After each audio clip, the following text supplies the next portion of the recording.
महाराष्ट्र विधानसभा निवडणुकीच्या मतदानावेळी संध्याकाळी 6 वाजल्यानंतर अचानक वाढलेल्या 76 लाख मतांबाबत दाखल करण्यात आलेली याचिका मुंबई उच्च न्यायालयानं फेटाळली आहे। याचिका काल दिवसभर ऐकून आमच्या कामकाजाचा वेळ वाया गेला असंही हायकोर्टानं म्हटलंय।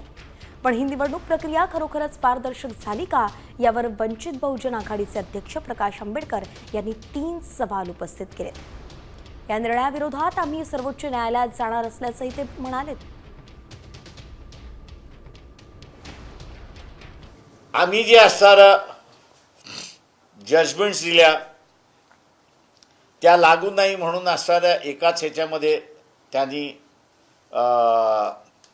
उडवून लावलं आणि या पिटिशनमध्ये दम नाही म्हणून त्यांनी रिजेक्ट करून टाकला अशी असणारी परिस्थिती आहे।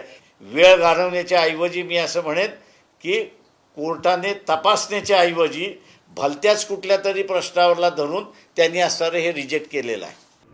आता isakal.com आहे देशातील नंबर 1 ची मराठी न्यूज वेबसाईट। प्रत्येक अपडेटसाठी isakal.com ला नक्की भेट द्या।